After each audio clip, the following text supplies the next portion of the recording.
काम भी हो जाएगा। उसकी बात सुन सब उसे हैरानी से देखने लगे, मतलब इतना छोटा बच्चा इतने दिमाग की बात कर रहा था। पर अरमान को जरा भी अजीब नहीं लगा। उसने निहाल के पास बैठते हुए कहा, ठीक है पापा, आपको नाना जी के घर छोड़ आएंगे। ओके। निहाल ने ना में सिर हिला दिया और कहा, आप मुझे छोड़ने आओगे तो वह समझ जाएंगे कि मैं आपके पास था। मैं और बद्री भैया जाएंगे और वह हमें लेने आ जाएंगे।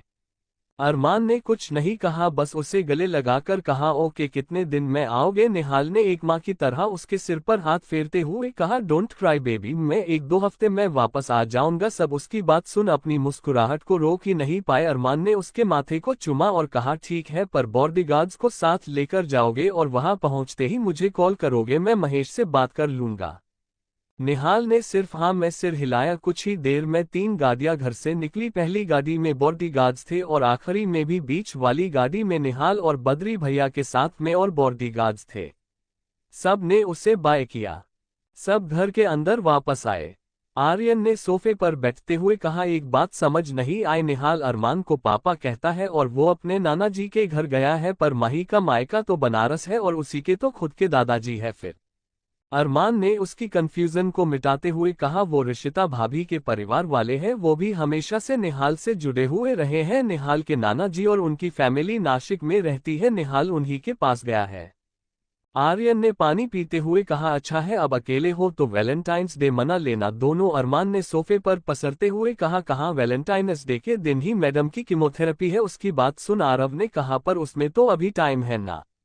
माही ने कहा, नहीं, वो डॉक्टर आंटी का फोन आया था, उन्होंने कहा कि सारी रिपोर्ट्स क्लियर है, तो अगर हम चाहे तो कीमो सेशन जल्दी हो सकता है। हमने हाँ कह दी और अब 14 फरवरी को ही है। उसकी बात सुन आर्यन ने सबका मूड ठीक करने के लिए कहा, कोई बात नहीं, तुम दोनों 13 फरवरी को ही मना लेना, उसमें क्या है। माही ने बस हम कहा और इतने में दरवाजे की घंटी बजी। कांची ने जाकर दरवाजा खोला और जैसे ही दरवाजा खोला कि सौम्या शिवाय शिवांगी और वंश अंदर आए। सौम्या ने अंदर आते हुए खुशी से कहा, कहाँ है अरमान भाई और उनका वो प्यारा सा बेटा निहाल। आर्यन ने उसका मजाक उड़ाते हुए कहा, उसने कहा उसे तुझसे नहीं मालना, इसलिए वो अपने नाना जी के घर चला गया, तू अरमान से मिल ले। उसने ये कर अरमान की तरफ इशारा किया और जैसे ही सौम्या ने अरमान को देखा वो शौक रह गई। उसने धीरे से डरते हुए कहा, आप? अरमान ने अपने दोनों हाथ अपने सीने के आगे क्रॉस कर लिए और बिना किसी भाव के कहा, हाँ, मैं तुमसे मिलकर खुशी हुई सौम्या। सौम्या उसके पास गई और कहा, अरमान भाई माफ कर दीजिए ना, गलती हो गई, अब ऐसा कुछ नहीं होगा कभी नहीं। आप कहो तो कान पकड़कर उठक बैठक कर लूं। वो कान पकड़कर उठक बैठक करने लगी। अरमान ने उसे रोकते हुए कहा, ये सब करने से कुछ नहीं होगा, अगर तुम सच में चाहती हो कि मैं तुम्हें माफ कर दूं तो विराट से माफी मांगो। जैसे ही सौम्या ने ये सुना उसने अरमान को समझाते हुए पर थोड़ा झुंझलाकर कहा, पर गलती सिर्फ मेरी नहीं थी, उसने वो छोटो छिपा दिया था और ऐसे नाटक किया जैसे फाड़ दिया हो, इसलिए ये कंफ्यूजन हो गई और उसने भी तो मुझे सॉरी नहीं बोला ना। अरमान ने सोफे पर बैठते हुए कहा, बिल्कुल सौम्या, मैं देख चुका हूँ किसकी कितनी गलती थी, अब तुम बताओ माफी मांगोगी या नहीं। अरमान को देखकर इस वक्त ऐसा लग रहा था जैसे वो कोई शक प्रिंसिपल हो। सौम्या ने कुछ देर सोचा और फिर कहा, ठीक है, मैं उससे माफी मांग लूंगी, पर वो मुझे मिलेगा कहाँ? अरमान ने कहा, मैं मिलवा दूंगा कल, तुम बस उससे माफी मांगोगी। अरमान ने हुक्म दिया। सौम्या ने हाँ में सिर हिलाया। अरमान ने मुस्कुरा कर कहा, अब आ जाओ। उसने बाहें फैलाकर कहा। सौम्या जाकर उसके गले लग गई और फिर शिवाय शिवांगी और वंश भी आकर उसके गले लग गए। आर्यन ने उन सबको अगल करते हुए कहा, एक मिनट एक मिनट, ये सब हो क्या रहा है? तुम दोनों कहाँ मिले, कैसे मिले, और ये विराट कौन है? उसकी बात सुन सौम्या ने जो बनारस में हुआ वो सब बता दिया। उसकी बात सुन आरव ने कहा, बड़ा बदतमीज बंदा था भाई। अरमान ने उसे बीच में रोकते हुए कहा, अरे रुक जाओ, और आगे क्या हुआ वो सुन लो पहले। अरमान के ये कहने पर सब सौम्या को देखने लगे तो सौम्या ने भी बोलना शुरू किया। चैप्टर हर दिन वैलेंटाइंस डे दिल। फ्लैशबैक। मुंबई स्टेशन पर जिस ट्रेन से सौम्या शिवाय शिवांगी और वंश निकले उसी ट्रेन से विराट भी निकला। सौम्या ने विराट को नहीं देखा था पर विराट ने सौम्या को देख लिया। उसने उसे आवाज लगाई और उसकी तरफ गया। सौम्या ने जब उसे देखा तो गुस्से से कहा, अब क्या चाहिए, तुम्हें पीछा कर रहे हो मेरा? विराट ने अपनी जेब से वो फोटो निकालते हुए कहा, इतना फ्री टाइम नहीं है मेरे पास कि मैं तुम्हारा पीछा करूं, मुझे तो बस ये देना था। विराट ने सौम्या के आगे वो फोटो की, पर सौम्या तो विराट से चिढ़ी हुई थी। उसने वो फोटो ली और विराट की आंखों में देखते देखते ही वो फोटो फाड़ दी। विराट की आंखें हैरानी से बड़ी हो गई और उसने ने झुंझला कर कहा, अबे ये क्या कर दिया। सौम्या ने उसे देखकर एक डेविल स्माइल की और अपने जेब से वो 2000 का नोट निकाला और वो भी ऐसे ही विराट की आंखों में देखते हुए फाड़ दिया। विराट ने उसका आम पकड़कर गुस्से से कहा, पागल है क्या, परिवार और पैसे दोनों की कोई वैल्यू नहीं है तुझे? 1 रुपए के लिए लोग तरसते हैं और तूने 2000 का नोट फाड़ दिया जैसे ये कुछ हो ही नहीं। सौम्या ने गुस्से से विराट का हाथ अपने आर्म से हटाया और उसे इंडेक्स फिंगर दिखाकर कहा, तुझे हाथ कैसे लगाया? तुम्हें तो मैं। सौम्या ने आसपास देखा, उसे अरमान दिखा जो वही देख रहा था। वो भागकर उसके पास गई और रोने का नाटक करते हुए कहा, भाई साहब देखिए ना, इस आदमी को, इसने मुझे मेरी मर्जी के बगैर छुआ और परेशान भी कर रहा है। अरमान जो कि कब से खड़ा ये नाटक देख रहा था, उसने कहा, जी बहन जी, हमने भी देखा कौन किसे परेशान कर रहा है। उसने विराट की तरफ देखकर कहा, क्या बात है विराट ने उसके पास आते हुए कहा, देखना यार, बनारस में मिली गलतफहमी हो गई। मैं तो इसे इसके परिवार की तस्वीर दे रहा था जो मेरे पास रह गई थी, पर इसने वो फोटो भी फाड़ दी और मेरा दिया 2000 का नोट भी। जैसे ही सौम्या ने उसकी बात सुनी वो भाग कर गई और उस फोटो के टुकड़ों को समेटा। उसने गुस्से से दोनों को देखते हुए कहा, तुम दोनों को मैं छोड़ूंगी नहीं।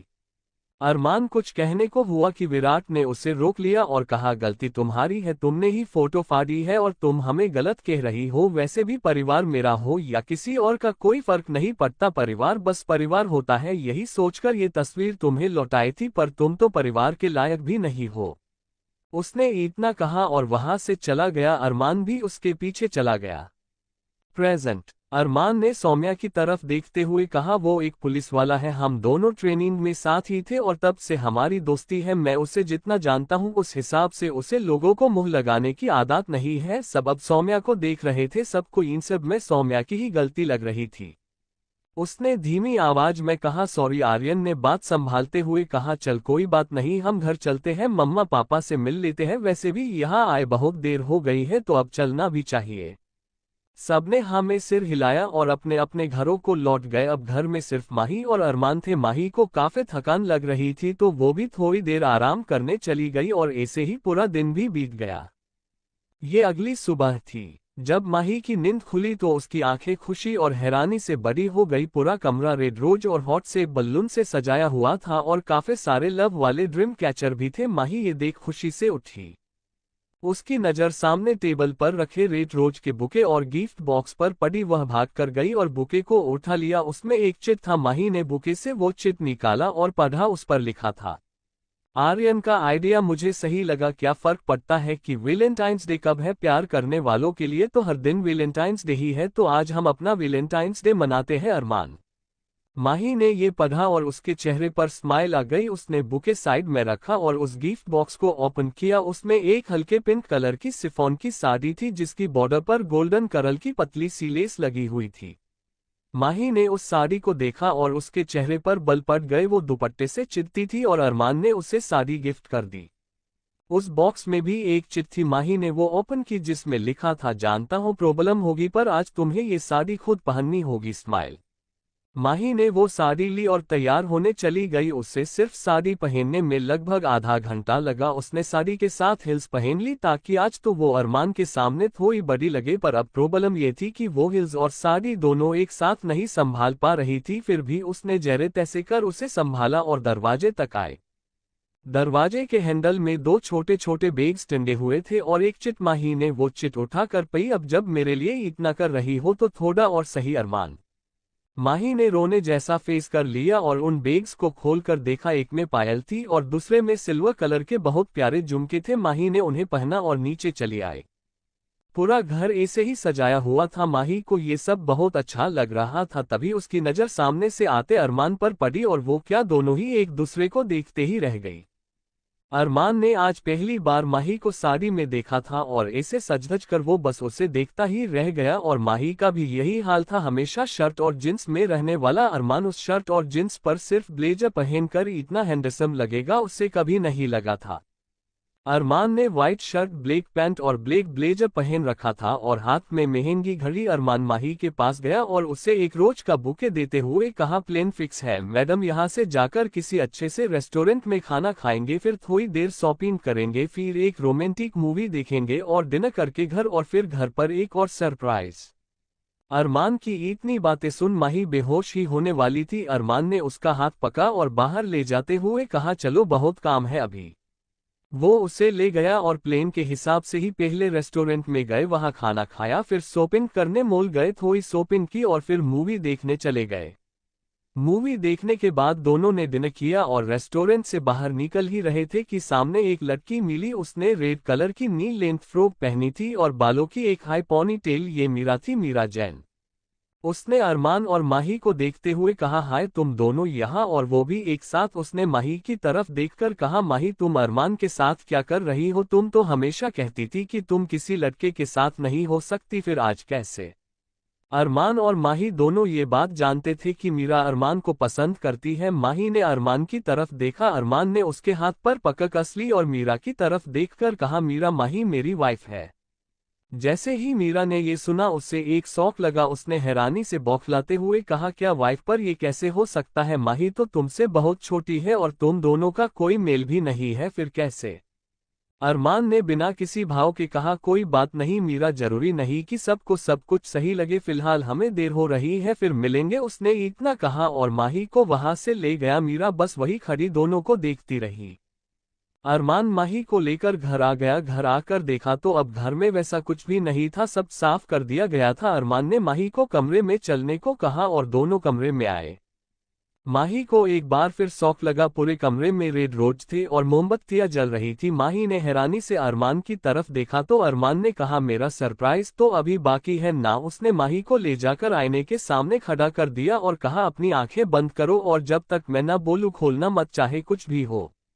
माही ने एक बार अरमान की तरफ देखा और फिर अपनी आंखें बंद करी। अरमान ने उसके गले से वो काला धागा निकाल लिया और उसे एक बहुत ही खूबसूरत डिजाइन वाला छोटा सा मंगलसूत्र पहनाया और फिर सिंदूर दान से सिंदूर निकाला और माही की मांग भर दी। अब माही पूरी तरह से शादीशुदा लग रही थी। साड़ी, सिंदूर, मंगलसूत्र। अरमान ने उसे आईने में देखा और फिर कहा, अब खोलो आंखें। माही ने धीरे धीरे अपनी आंखें खोली तो आईने में खुद को देखा। उसने अपने मंगलसूत्र को छूकर देखा, सिंदूर को देखा। अरमान ने उसे ऐसे देख कहा, पता है तुम्हें ये पसंद नहीं है, पर मुझे तुम सिंदूर में बहुत खूबसूरत लगती हो, तो सोचा बस आज लगा दूं। माही ने उसकी तरफ देखा जैसे कुछ कहना चाहती हो, पर उसने कुछ नहीं कहा। अरमान ने कहा, अब एक आखिरी चीज, यही रुकना, मैं अभी आया। अरमान इतना कहकर वहां से चला गया। माही ने फिर अपने सिंदूर को देखा और धीमी रुआंसी आवाज में कहा, मुझे तो ये तक नहीं पता कि मैं इस सिंदूर को कब तक अपनी मांग में लगा पाऊंगी। डॉक्टर आंटी ने कह दिया है कि बहुत ज्यादा चांसेस है कि मेरी बीमारी का एक स्टेज और बने वाला है। कीमोथेरेपी मेरे शरीर पर क्या और कैसे असर करेगी मुझे खुद नहीं पता, पर अगर मुझे कुछ हो गया तो जो खुशियां आपने मुझे दी है, मैं इतना सब कुछ तो नहीं कर सकती, पर एक काम जरूर कर सकती हूँ। उसने अपनी आंखों से आंसू पोंछे। अरमान कमरे में केक लेकर आया। दोनों ने साथ मिलकर केक कट किया और खाया। अरमान ने केक खाते हुए कहा, पता है माही, मुझे ना केक बहुत पसंद है, और ये ब्लैक फॉरेस्ट तो पूछो ही मत। अरमान बच्चों की तरह केक खा रहा था और केक उसके होंठों पर भी लगा था। माही ने उसकी तरह देखकर कहा, आपके होंठों पर भी लगा है? अरमान ने केक का एक बाइट लेते हुए कहा, हाँ तो हटा दो ना। जब माही ने ये सुना तो वो अरमान के एकदम करीब गई, उसके चेहरे को अपने हाथों में थामा और उसे के होंठों से वो क्रीम खा ली। एक पल को तो अरमान शौक रह गया, फिर माही ने उसके होंठों पर अपने होंठ रख दिए। अरमान की आंखें हैरानी से बड़ी हो गई, उसे कुछ समझ नहीं आया। हाँ, मतलब ये ठीक था कि उसकी बीवी ने उसे किस किया, पर हर बार माही अरमान के करीब आने से बचती थी और आज खुद ही माही ने अरमान के चेहरे से अपने हाथ हटाए और अरमान के हाथों को पकड़कर अपनी कमर पर रखवा दिए और फिर उसे किस करने लगी। चैप्टर 118 प्रोमिस, तुम जो बोलोगे वो करूंगी। अरमान के घर। एक पल को तो अरमान चौका, पर कितनी देर रुकता? सामने बैठी लड़की उसकी वाइफ थी, उसका प्यार, वो उसे कैसे दूर रहता, इसलिए वो भी इन्वॉल्व हो गया। माही उसे अब भी किस कर रही थी। अरमान का एक हाथ उसकी कमर पर और एक हाथ उसकी गर्दन पर था, वो भी उसे किस कर रहा था। अचानक उसे कुछ महसूस हुआ और उसने अपनी आंखें खोली। माही उसे किस करते हुए उसकी शर्ट के बटन्स खोल रही थी। अरमान ने उसके दोनों हाथ पकड़ लिए और उसे अजीब निगाहों से देखने लगा। उसे सच में यकीन नहीं हो रहा था कि ये माही ही है। उसने धीमी और गहरी आवाज में कहा, माही क्या कर रही हो? हम अभी ये नहीं कर सकते, जानती हो ना तुम। माही ने उससे अपना हाथ छुड़ाया और उसके सीने पर किस करने लगी। अरमान मदहोश हो रहा था। उसने खुद को कंट्रोल किया और माही को खुद से थोड़ा दूर करते हुए और उसे समझाते हुए कहा, माही तुम अभी इन सब के लिए तैयार नहीं हो, तुम्हारा शरीर ये हैंडल नहीं कर पाएगा। पर माही तो जैसे आज अपनी शर्मो हया छोड़कर अरमान से प्यार कर रही थी। वह अरमान के पैरों पर पैर रखकर उसके बेहद करीब खड़ी हो गई और उसके गले पर किस करने लगी। अरमान ने अपनी मुट्ठियां बांध ली और माही के कान में धीरे से कहा, क्या हुआ है माही, ऐसे क्यों बिहेव कर रही हो? माही ने ऐसे ही उसे किस करते हुए कहा, कल से कीमो सेशन शुरू हो जाएगा जिसे खत्म होने में शायद महीने से ज्यादा वक्त लग जाए। मुझे अपना सुकून चाहिए। अरमान उससे दूर हुआ और उसने माही का चेहरा देखा। हाँ, वो सच में ये चाहती थी। अब अरमान उसे क्या ही कहता। अरमान ने प्यार से उसके बालों को सहलाए हुए कहा, अगर तुम सच में इसके लिए तैयार हो तो कोई प्रॉब्लम नहीं है। उसने माही को गोद में उठा लिया और उसे बेड पर लेटा दिया। अरमान ने अपनी शर्ट उतारकर साइड में रखी और वो माही को किस करने लगा। उसने किस करते हुए माही के सीने से पल्लू साइड में कर दिया। माही भी उसका पूरा साथ दे रही थी। अरमान ने साइड टेबल से लाइट्स ऑफ कर दी। उसने ब्लैंकेट से दोनों को कवर कर लिया। वो माही को पूरे चेहरे पर, गले, सीने, पूरे शरीर पर किस कर रहा था और बाइट्स भी। अरमान ने माही की साड़ी की प्लेट्स भी खोल दी। ये पहला पल था जहां माही को अजीब सा लगा। एक पल को उसे लगा कि क्या सच में जो वो कर रही थी वो सही था, पर अगले ही पल उसने अरमान की आंखों में अपने लिए बेशुमार प्यार देखा। हाँ, अरमान भी माही को पाना चाहता था और हर वो प्रेमी जो किसी के प्यार में हो उसे होती है अपने प्यार को पाने की चाह। पर अरमान ने माही के लिए, उसके भले के लिए कभी अपने जज्बात खुलकर उसके सामने नहीं रखे। आज भी वो चाहता था कि माही और वो एक हो जाए, पर डर ये था कि माही को तकलीफ होगी। अरमान चाहता था कि माही एक बार ठीक हो जाए, फिर वो अपनी उस इन जिंदगी की शुरुआत नए सिरे से करेंगे। पर माही ने उसके अंदर दमे एहसासों को भड़का दिया था। फिर माही ने भी उसे कुछ नहीं कहा और अपने मन का करने दिया। और कुछ ही देर में कमरे का माहौल गर्म और प्यार से भर गया। ये पहली बार था जब माही ने अपने आप को एक मर्द को सौंप दिया था। पूरे कमरे में उसकी सिसकियां सुनाई दे रही थी। आज असल मायनों में माही और अरमान ने एक दूसरे को अपनाया था। पूरी रात दोनों के प्यार का ये सफरनामा चलता रहा। अगली सुबह जब माही की आंख खुली, उसने अरमान की शर्ट पहन रखी थी जो उसके लिए काफी बड़ी और ढीली थी। माही ने एक गहरी सांस ली और उठकर बैठ गई। उसने कमरे को देखा। रात जैसा कुछ नहीं था, ना कोई फूल, ना कोई मोमबत्ती। उसे काफी थकान लग रही थी, शायद कल रात की वजह से। उसकी बैक और लोअर बॉडी में हल्का हल्का दर्द भी हो रहा था। उसने देखा कि अरमान पूरे रूम में कहीं नहीं था। माही नहाने चली गई और कुछ देर बाद जब वो रेडी होकर नीचे आई तो उसने अरमान को देखा। वो पहले से रेडी था और हक्सी के साथ खेल रहा था। उसकी नज़र माही पर पड़ी। माही ने आज रेड अम्ब्रेला स्कर्ट पहनी थी जिसकी लेंथ घुटनों से नीचे तक की थी, पर वो लॉन्ग नहीं थी, साथ में टैंक टॉप और ऊपर समर कोट। आज फिर वो एक बच्ची जैसी लग रही थी, एक क्यूट सी बच्ची। पर उसने अपनी मांग में सिंदूर लगा रखा था और गले में मंगलसूत्र भी।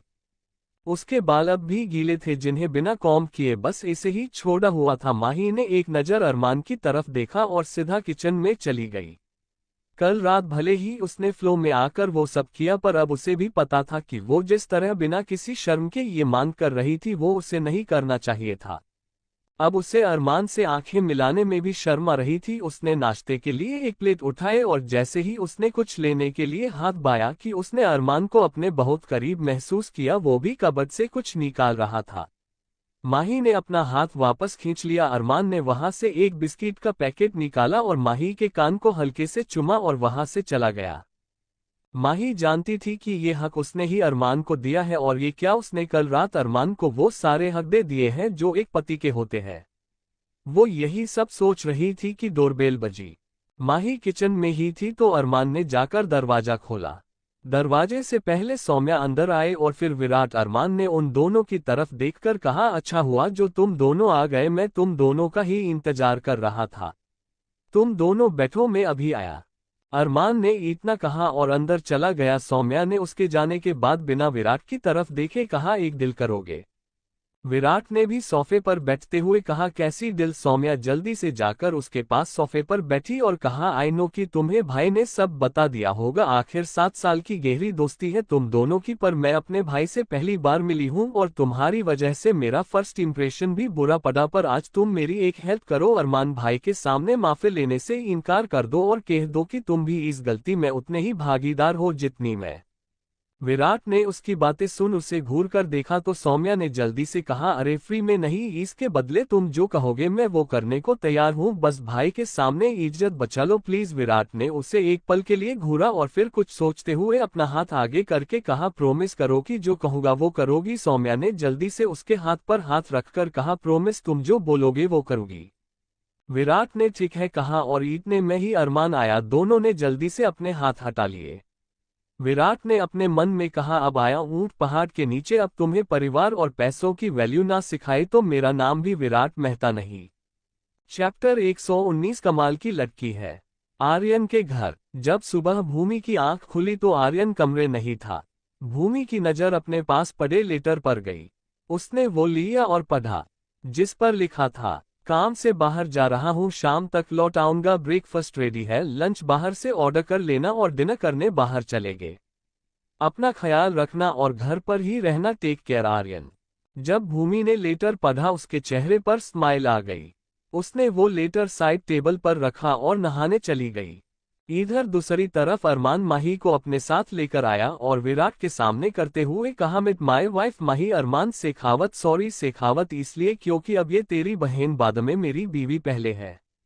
माही और विराट दोनों एक पल एक दूसरे को देखते रहे, फिर एक दूसरे को गले लगा लिया। विराट ने उसे गले लगाए हुए ही कहा, यार तेरी बातें सुन के मुझे समझ जाना था कि ये माही ही हो सकती है, पर मेरे दिमाग में ही नहीं आया। माही ने भी ऐसे ही कहा, मेरे भी दिमाग से भी ये बात निकल गई। अरमान ने उन दोनों को अलग करते हुए कहा, हो गया हो तो अब मुद्दे पर आते हैं, चलो सौम्या माफी मांगो विराट से। सौम्या अरमान की बात सुन विराट के सामने आए और कुछ कहने को हुई कि विराट ने कहा, रहने दो, गलती मेरी भी थी तो हिसाब बराबर हो गया। अरमान ने उसकी बात सुनकर कहा, ये क्या बोल रहा है तू विराट, तेरी गलती। विराट ने एक गहरी सांस लेकर छोटे सौम्या को देखा और कहा, हाँ यार वो ट्रेन पकड़ने की जल्दी में थी, जो हुआ वो अनजाने में हुआ, पर मैंने जो किया वो जानबूझकर इसे सबक सिखाने के लिए किया और इसने वो गुस्सा स्टेशन पर निकाला, पर मेरी गलती तूने नहीं देखी क्योंकि मैंने जो किया वो बनारस में किया, इसलिए नो सॉरी। विराट ने फिर सौम्या की तरफ देखकर स्माइल किया। अरमान ने एक गहरी सांस छोड़ते हुए सौम्या से कहा, अगर सच में तुम दोनों ही इसमें शामिल हो और विराट खुद ये बात एक्सेप्ट कर रहा है तो मुझे तुमसे माफी के लिए नहीं कहना चाहिए, सॉरी सौम्या। उसने सौम्या को साइड हक करके कहा।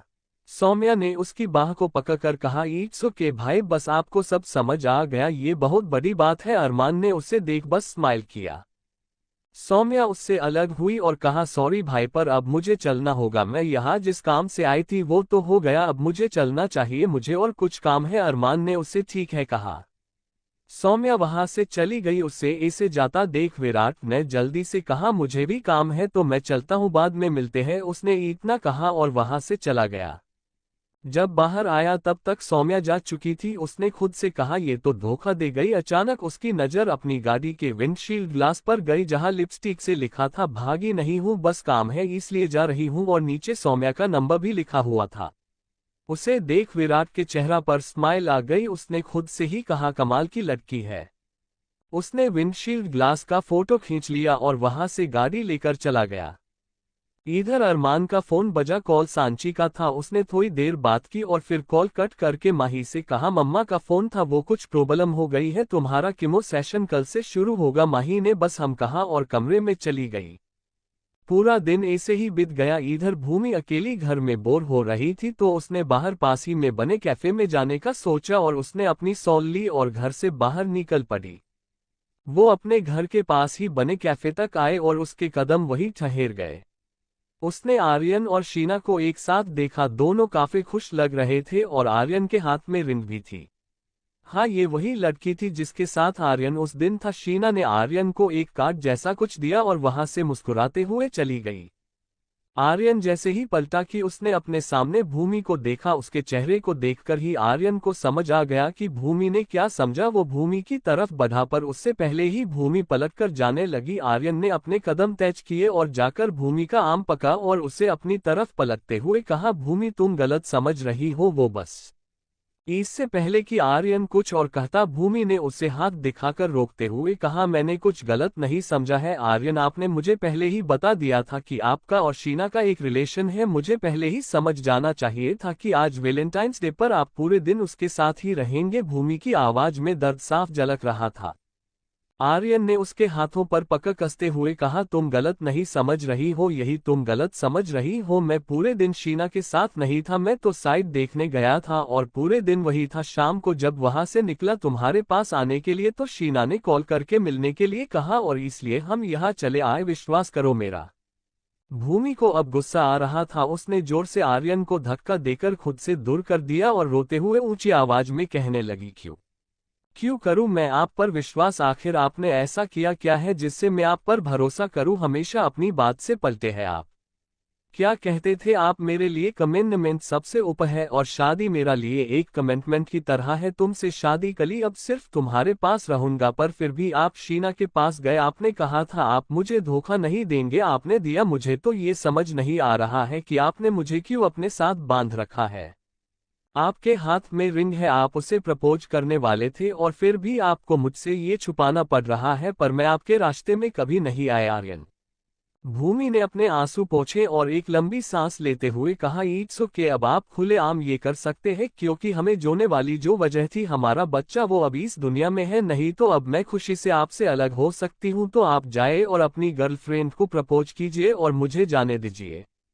भूमि इतना कहकर जैसे ही पलटी कि आर्यन ने उसे पकड़कर अपनी तरफ खींचा और उसके होंठों पर अपने होंठ रख दिए। एक पल को भूमि शौक रह गई, पर फिर भूमि ने उससे अलग होने के लिए उसके सीने पर मारा भी, पर आर्यन को इस पर कोई फर्क नहीं पड़ा। आखिर उसका जोर भूमि से ज्यादा जो था। आखिर में कोशिश करना बंद कर भूमि बस चुपचाप खड़ी हो गई। जब आर्यन को लगा कि भूमि शांत हुई है, उसने उसके होंठों को आजाद किया और उसके सिर से सिर मिलाकर आहिस्ते से कहा, एक हफ्ते बाद शीना की शादी है उसके ही बॉस राजीव खुराना के साथ, इसलिए वो मुझे इनविटेशन कार्ड देने आई थी। वो रिंग तुम्हारे लिए थी, मैंने कभी किसी लड़की के लिए कुछ नहीं खरीदा है, इसलिए बस उसे रिंग दिखा रहा था।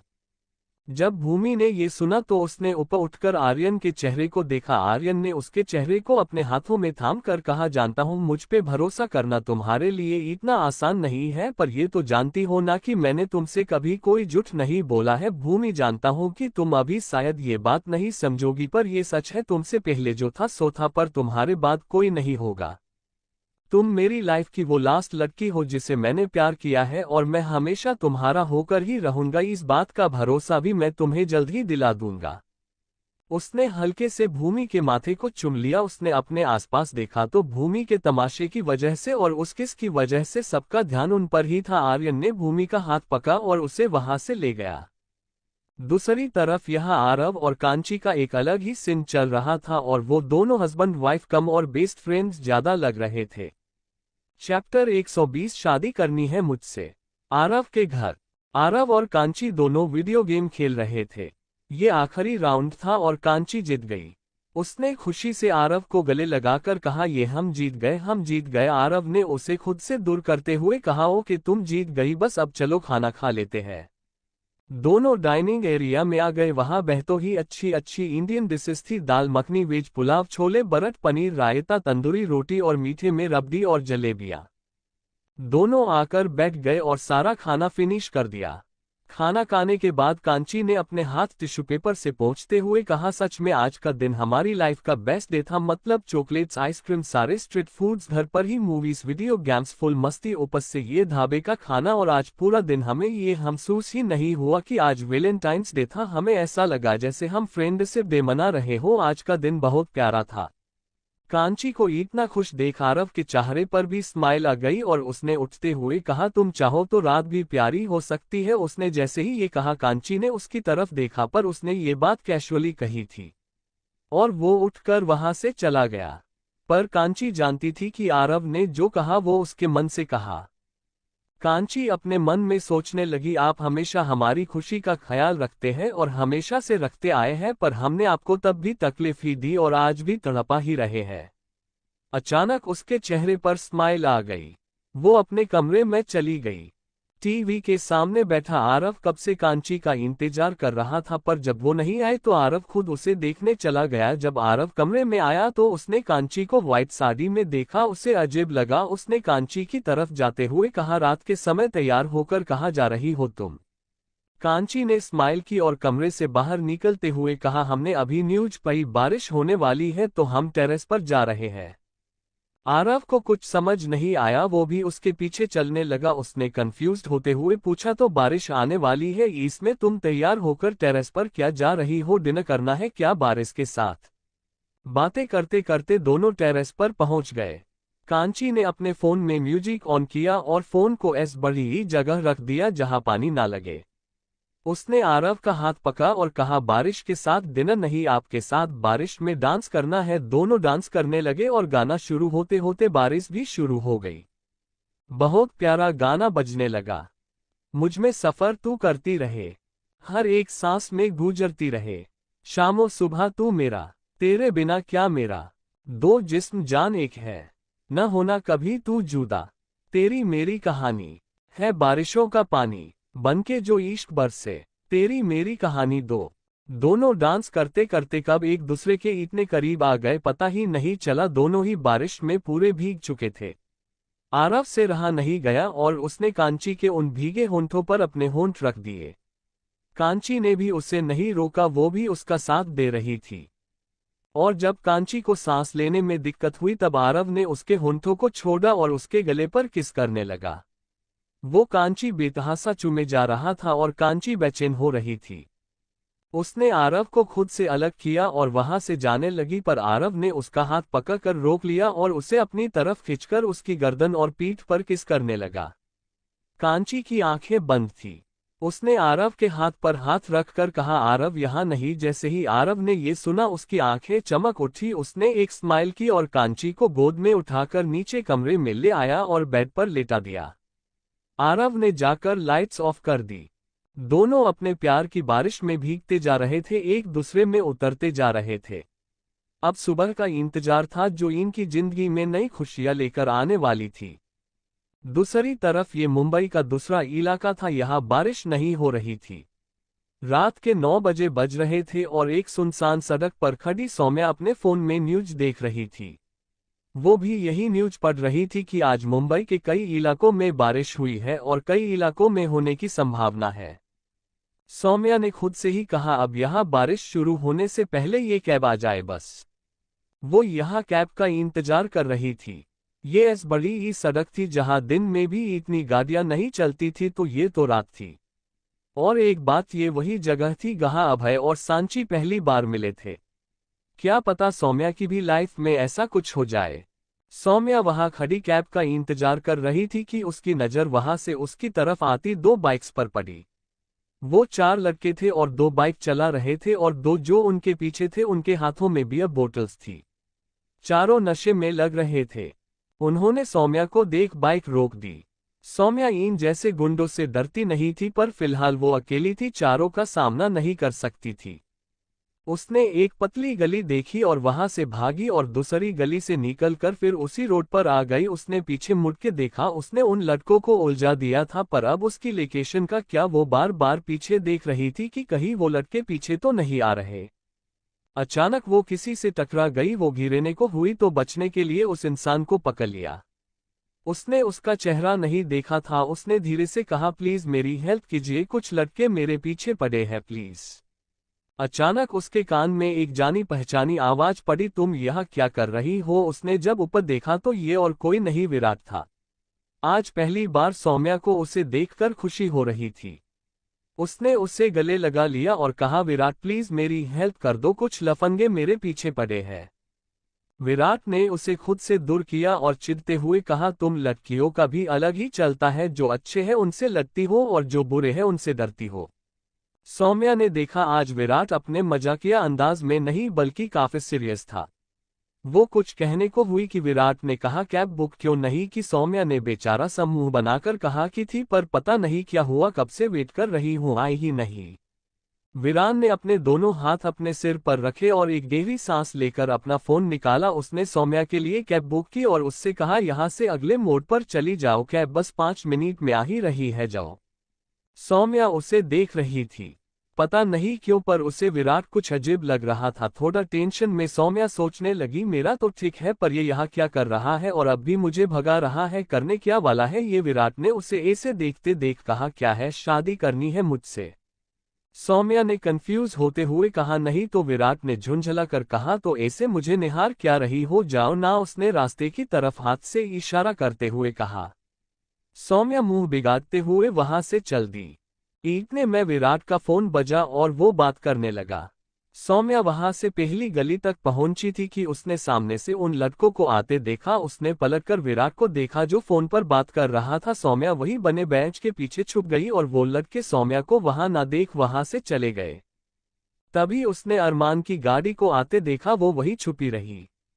आर्यन के अपार्टमेंट पर आर्यन कपड़े चेंज करके बाहर आया तो उसने देखा कि भूमि ने खाना ऑर्डर करके मंगवा लिया है और उसे डाइनिंग टेबल पर लगा रही थी। उसने आर्यन को पूछा भी नहीं और खाना खाने बैठ गई। आर्यन ने उसे ऐसे देखा और जाकर उसके सामने वाली चेयर पर बैठ गया। उसने एक बार भूमि की तरफ देखा और हल्की आवाज में कहा नाराज हो मुंबई। सौम्या वही बेंच के पीछे छुपी रही। उसने खुद से ही कहा ये अरमान भाई इतनी रात को यहाँ क्या कर रहे हैं, वो भी विराट के साथ। उसे कुछ समझ नहीं आया। उसने देखा कि गाड़ी से अरमान बाहर आया और उसने विराट से कहा क्या हुआ, तेरा कॉल क्यों कट हो गया था। विराट ने एक आह भरते हुए कहा कुछ नहीं यार, वो बस ऐसे ही, तू बता सब रेडी है ना। अरमान ने हाँ में सिर हिला दिया। इधर छुपके बैठी सौम्या को कुछ समझ नहीं आ रहा था। उसने फिर खुद से ही धीमी सी आवाज में कहा ये दोनों किस बारे में बात कर रहे हैं। अचानक पता नहीं सौम्या को क्या सूझा, उसने अपने बैग से वीडियो कैमरा बाहर निकाला और वीडियो बनाने लगी। दोनों कुछ बात ही कर रहे थे कि उस सुनसान सड़क पर एक साथ 3 गाड़ियां आकर रुकती है। उन गाड़ियों में से काले कपड़े पहने लोग बाहर निकलने लगते हैं, सबके हाथ में गन्स थी। फिर उन सब में से एक आदमी जाकर गाड़ी का दरवाजा खोलता है तो उससे में एक 4550 साल का आदमी बाहर आता है। उसने सफेद रंग का बिजनेस सूट पहना हुआ था और सिर पर सफेद हेट। वो कोई बहुत बड़ा आदमी लग रहा था। वो आकर अरमान और विराट के सामने खड़ा हो गया। अरमान ने अपने जेब से एक छोटा सा पैकेट निकाला और उसे उस आदमी को दे दिया। उस आदमी ने उस पैकेट को खोला, उसमें व्हाइट पाउडर कोकीन थी। उस शख्स ने उसमें से जरा सा पाउडर निकाला और उसे सूंघा चखा और फिर गहरी और डरावनी आवाज में कहा हम किनको माल पसंद आया। उसकी बात सुन अरमान और विराट ने एक दूसरे को देखा। किंग ने फिर कहा डरो मत बच्चों, डरने की जरूरत नहीं है। किंग के साथ वफादारी करोगे तो डरने की कोई जरूरत नहीं है, पर अगर बेवफाई की तो इतना कहते थे। वो चुप हो गया और अरमान और विराट ने हाँ में सिर हिला दिया।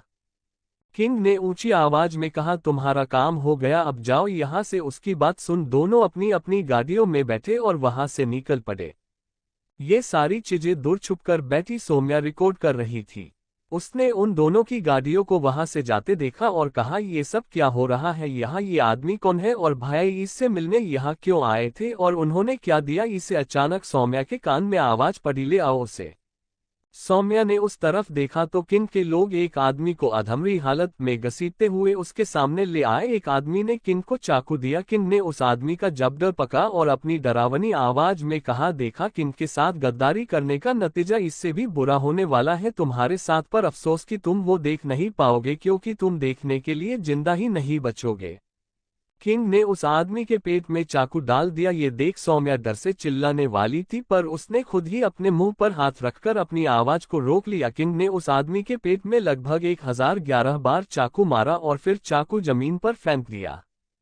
एक आदमी आया और उसने किंग के खून से रंगे हाथों को साफ करवा दिया।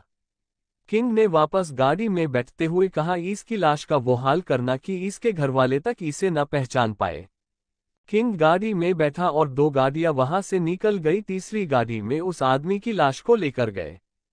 सौम्या ने ये सब देखा और उसके कैमरे में भी ये सब रिकॉर्ड हुआ। सौम्या शौक में थी, उसकी आंखों से आंसू बह रहे थे और पूरा शरीर डर से कांप रहा था। उसने मुश्किल से अपना कैमरा बंद किया और अपने बैग में रखा। वो उठने को हुई कि उसे चक्कर आ गया और वो वहीं बेहोश हो गई। उस सुनसान सड़क पर सौम्या बेहोश पड़ी थी। इधर विराट अपने घर की तरफ जा रहा था जो गवर्नमेंट की तरफ से उससे मिला था। अचानक उसका फोन बजा। उसने फोन उठाया तो सामने से आवाज आई, सर मैं कैब ड्राइवर सतीश बोल रहा हूं। मैं दी गई लोकेशन पर कब से वेट कर रहा हूं पर यहां कोई आया ही नहीं। क्या करना है सर, जाऊं कि रुको?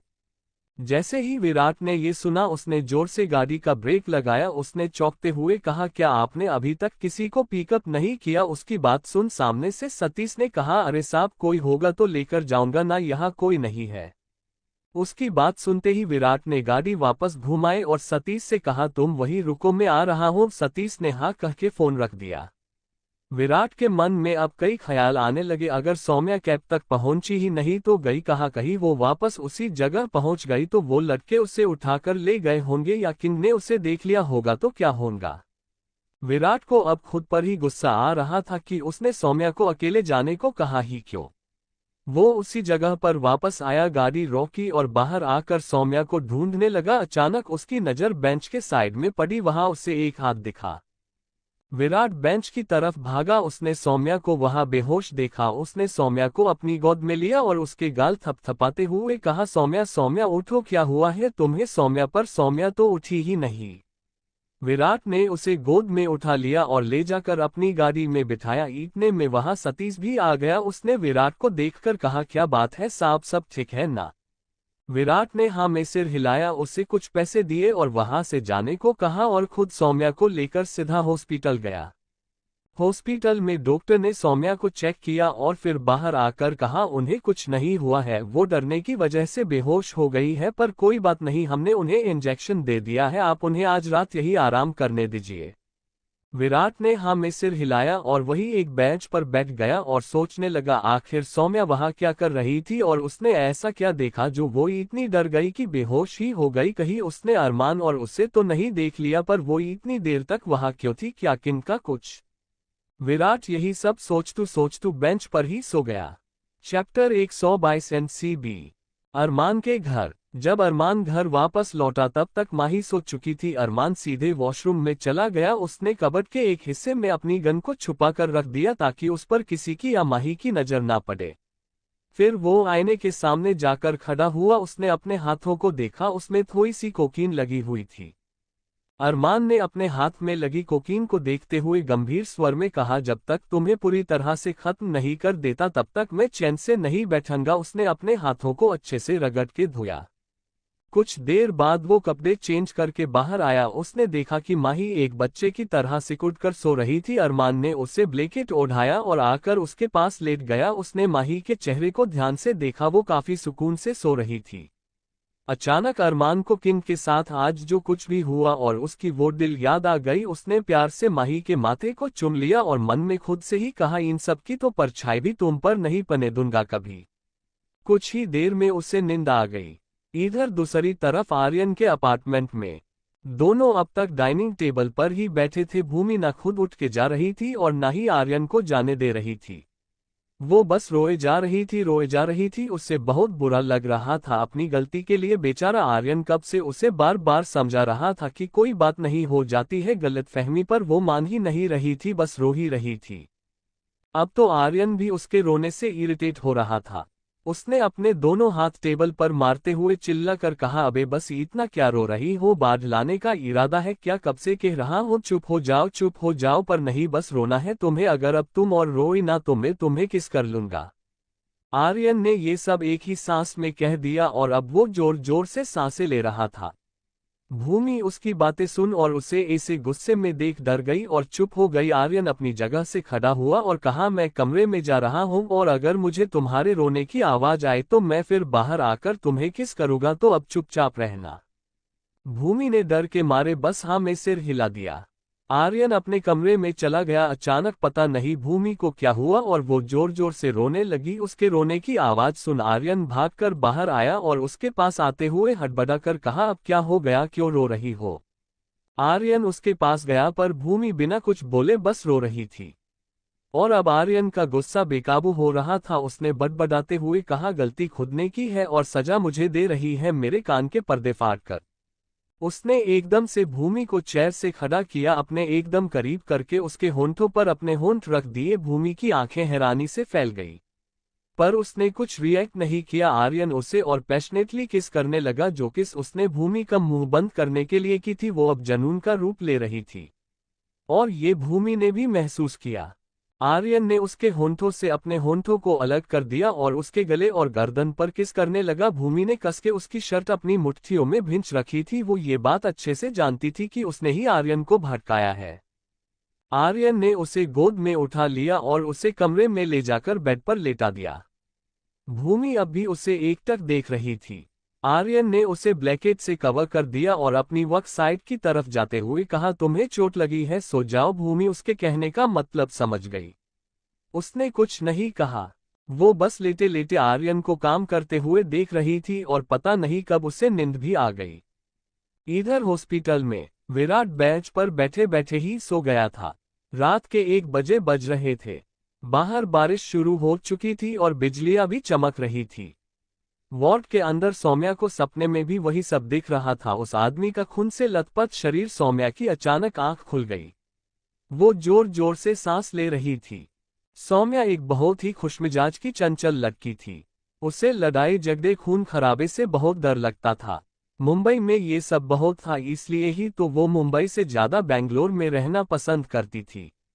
पर आज उसने एक मर्डर देखा था। मर्डर ये शब्द ही उसके लिए बहुत डरावना था।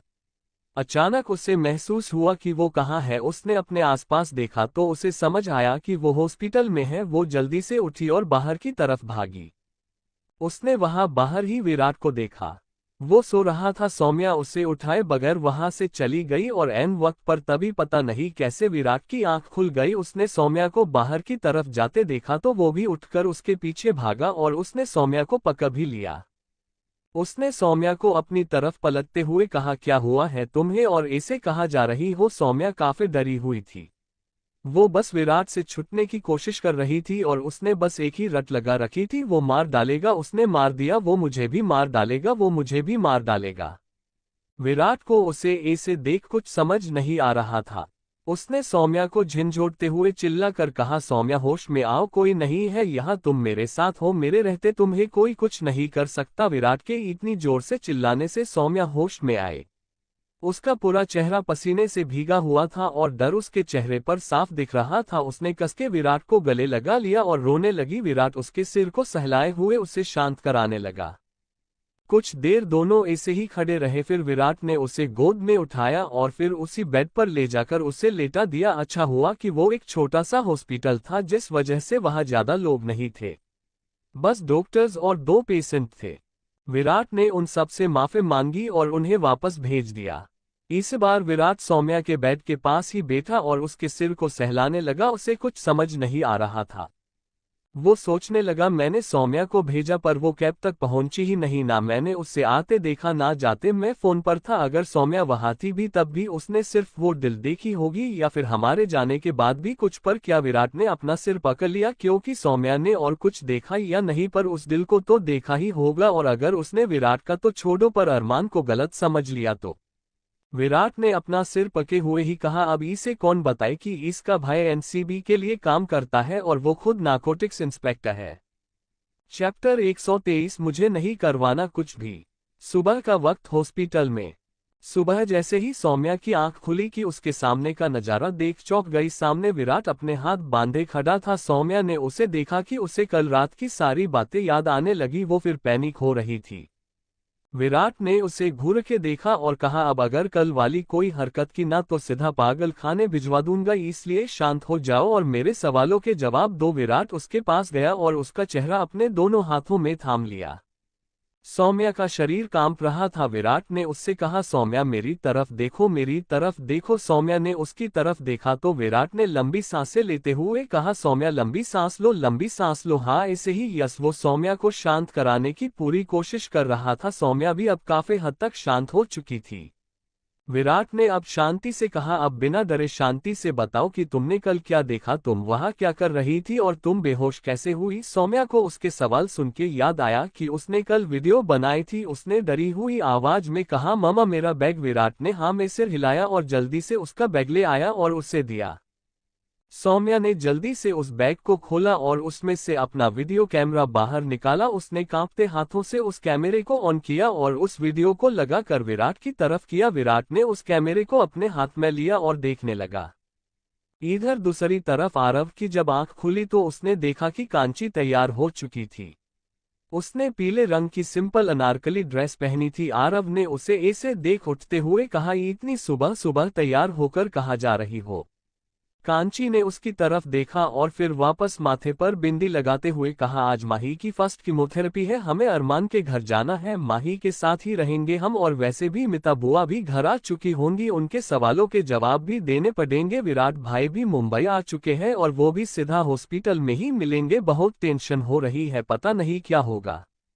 आरव उठा और उसने कांची के चेहरे को अपने हाथों में थाम कर कहा, कुछ नहीं होगा, तुम चिंता मत करो। और रही बात बुआ की तो वो भी मान जाएगी। कांची ने हाँ में सिर हिला दिया। उसके बाद आरव भी तैयार होने चला गया।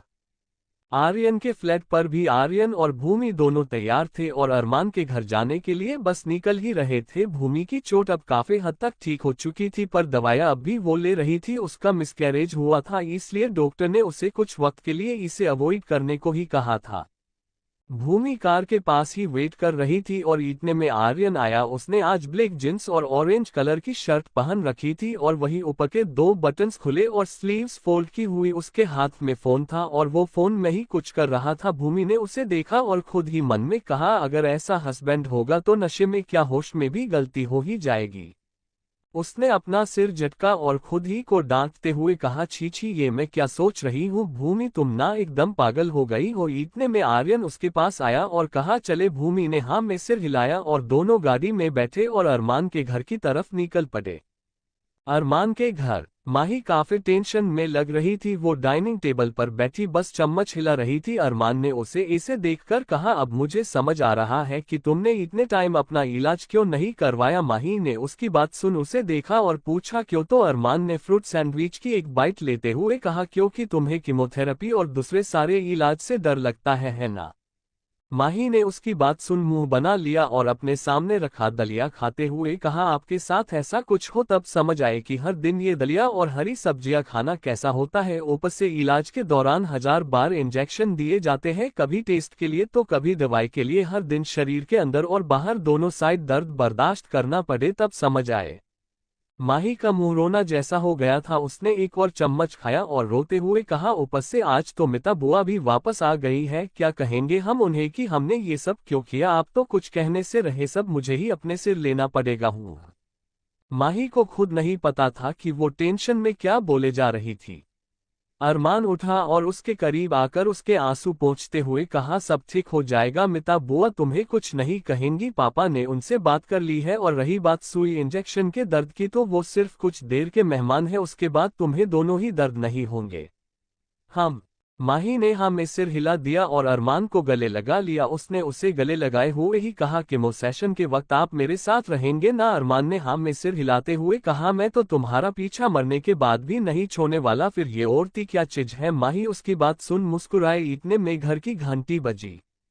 अरमान ने जाकर देखा तो बाहर आरव, कांची, आर्यन और भूमि खड़े थे। उसने सबको अंदर बुलाया और दरवाजा बंद कर दिया। जैसे ही माही ने कांची को देखा, अचानक उसकी आंखें भर आए और वो जाकर उसके गले लग गई। उसने रोते हुए किसी बच्चे की तरह कहा, दी मुझे ले जा यहाँ से, मुझे नहीं करवाना है कुछ भी, प्लीज दी।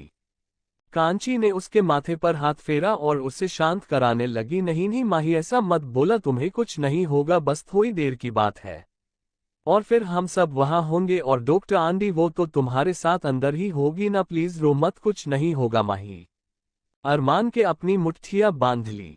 अचानक उसने माही को कांची से अलग किया और अपनी तरफ खींचा। उसने माही की आंखों में देखते हुए गंभीर स्वर में कहा, एक बात अच्छे से समझ लो, जितना दर्द तुम्हें ये बीमारी दे रही है उतना दर्द इसका इलाज नहीं देगा। और अगर तुम अपने शरीर को चोट पहुंचाने वाले इस दर्द को झेल सकती हो ना, तो तुम अपने शरीर को ठीक करने के लिए उस दर्द को भी बर्दाश्त कर ही लोगी।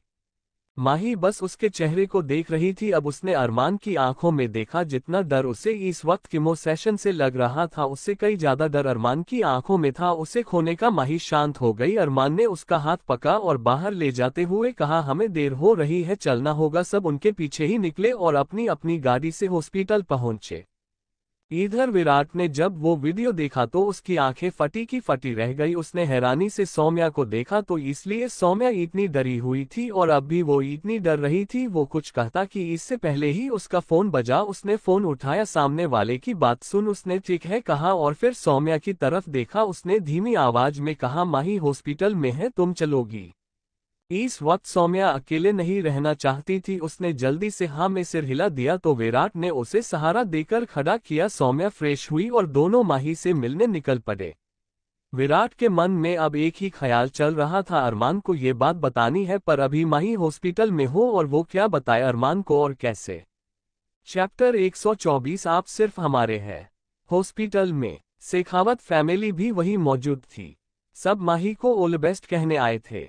वो सब माही से मिले और माही को ही उनसे मिलकर काफी हिम्मत मिली। वो सब बातें कर रहे थे कि पीछे से सांची आए और उसने माही के माथे को सहलाते हुए कहा, माही तुम तो खामखा ही इतनी डर रही थी। जिसके पीछे प्यार करने वाले और फिक्र करने वाले इतने लोग हो, उसे तो भगवान भी कुछ ना करे। उसकी बात सुन सब मुस्कुरा उठे। फिर सांची ने वापस कहा, माही के कीमो सेशन की तैयारी हो चुकी है तो मैं उसे अंदर ले जाने आई हूँ। आई थिंक आप सबको भी घर जाना चाहिए क्योंकि हॉस्पिटल में इतनी भीड़ सही नहीं होगी। सांची की बात सबको सही लगी। सबने हाँ कहा और एक एक कर वहां से निकलने लगे। पर मिता, कांची, विराट, अरमान वही थे। मिता से सांची और अभय ने बात करी थी पर उसका कहना था कि मैन तो कांची और माही के दादा दादी है जिनसे परमिशन लेना जरूरी है। तो सबने फैसला लिया कि टाइम निकाल कर बनारस जाएंगे बच्चों का रिश्ता लेकर। सौम्या को सांची ने अभय के साथ घर जाने को कहा था क्योंकि उसने सुबह सुबह जब सौम्या को घर नहीं देखा तो उसे पता चल गया कि सौम्या रात को घर से बाहर थी। माही जब से हॉस्पिटल में आई थी उसने कांची का हाथ पकड़ रखा था, तो सांची ने उसी को माही के साथ आने को कहा। औरती रेडी थी और माही को पहले हॉस्पिटल गाउन पहनने को दिया और फिर उसे उल्टा यानी पेट के बल लेटाया गया। सबने अपने आप को पूरी तरह से कवर किया हुआ था, यहाँ तक कि कांची ने भी। उस रूम के एक डॉक्टर्स की पूरी टीम और पेशेंट की तरफ से कांची थी। सांची ने माही के सिर को सहलाते हुए कहा, माही शुरुआत में बस थोड़ा दर्द होगा पर उसके बाद कुछ भी फील नहीं होगा, तो तुम प्लीज हिम्मत रखना। ओके। माही ने बस हाँ में सिर हिला दिया। सांची ने फिर कहा, ओके एक पोजीशन ले लो और प्लीज हिलना मत बेटा। माही ने फिर बस हाँ में सिर हिला दिया। कांची माही के सिरहाने के पास एक स्टूल पर बैठ गई और उसके सिर को प्यार से सहलाने लगी। सांची ने सबको इशारा किया और कीमो सेशन शुरू हुआ और जैसे ही मशीनरी की फर्स्ट चुभन माही को अपनी बोन मैरो पर फिल हुई, उसकी हल्की आह निकल गई। वो मशीन धीरे धीरे उसकी बोन मैरो के अंदर जा रही थी और माही को बहुत दर्द दे रही थी। पर माही ने अपने मुंह से एक शब्द नहीं निकाला, उसे बहुत ही दर्द हो रहा था पर उसने ये बर्दाश्त किया। पर कांची जो ये सब देख रही थी उसमें इतनी हिम्मत नहीं थी कि वो ये सब देख सके। वो भागकर बाहर चली गई और रोने लगी। इधर माही ने दर्द से अपनी मुट्ठियां इतनी भींची कि उसी के नाखून उसकी हथेली में चुभे और उसकी हथेली से खून आने लगा। माही ने हल्के से अपना हाथ खोला पर यह दर्द अब उससे बर्दाश्त नहीं हो रहा था। उसने जैसे ही अपनी मुट्ठी बंद की कि उसने अपनी हथेली पर किसी की पकड़ महसूस की। उसने अपनी आंसू से भरी आंखें खोल कर देखा तो ये अरमान था जिसने उसके हाथ को थाम लिया था। उसने अपनी पलकें झपकाकर माही को सब ठीक होने का इशारा किया। मशीन के अंदर जाते ही माही को दर्द होना बंद हो गया और उसका कीमो सेशन शुरू हो गया। लगभग 40 मिनट बाद जब मशीन वापस निकाली गई तब फिर माही को वही दर्द महसूस हो रहा था पर अरमान उसके साथ ही था। वो पूरे 40 मिनट से वही माही के पास उसका हाथ थामे बैठा था।